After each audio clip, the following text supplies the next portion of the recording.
சென்னையில் செய்தியாளர்களிடம் பேசிய இயக்குனர் கஸ்தூரி ராஜா, யார் வேண்டுமானாலும் அரசியலுக்கு வரலாம், தனது மகன்கள் பேரன்கள் கூட வரலாம் என்றார். மேலும் விவசாயம்தான் நாட்டின் உயிர்நாடி என்றும், சோறு சாப்பிட்டால்தான் விளையாட தெம்பு கிடைக்கும் என்றும் அமைச்சர் ஆதவர்ஜுனாவின் கருத்திற்கு பதில் அளித்துள்ளார். ஓஎஸ் கார்டனுக்கும் இந்த அரசியலுக்கும் மிகப்பெரிய தொடர்பு இருக்கு. ஒரு பவர்ஃபுல்லான ஒரு இடம் சென்னையிலன்னு சொல்லலாம்.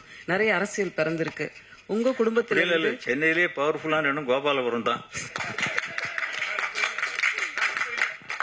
இப்ப இல்லையா? இல்ல, இப்பவும் இருக்கு. கோபாலபுரம் அங்கதான் இருக்கு, கலைஞர் அங்கதான் வாழ்ந்தார்.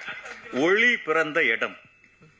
இப்ப எங்க அவர் இப்போ போயஸ் கார்டனுக்கு அவரும் வந்துட்டார் போல் இருக்க. இளைய தளபதி வந்துட்டார் நினைக்கிறேன்.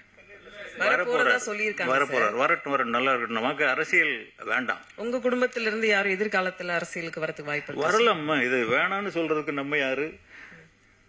இல்ல வந்தா நல்லா வரமாட்டாங்கன்னு கணிக்கிறதுக்கு நம்ம யாரு? வரலாம். நம்ம வர முடியாது, வயசு போயிடுச்சு. என் மகன்கள் வரலாம், பேரன்கள் வரலாம்.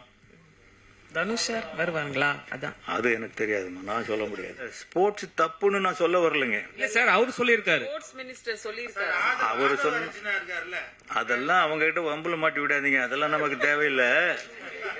ஸ்போர்ட்ஸை விட விவசாயம் தான் நம்பர் 1. விவசாயம் தான் ஜீவநாடி, உயிர் நாடி. சோறு திங்களால எவன் ஏன் உயிரோடு இருக்க முடியும்?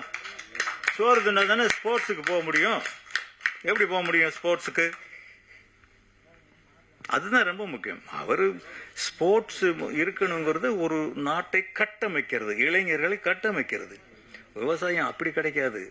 விவசாயம் உயிர்களை காப்பாத்துறது. எல்லா ஜீவராசிகளுக்கும் விவசாயம் வேணும். ஆடு மாடெல்லாம் ஸ்போர்ட்ஸுக்கு போகுதா? ஆடு மாட்டுக்கும் வேணும்ல. அதனால விவசாயத்தோட எதையும் கம்பேர் பண்ணாதீங்க.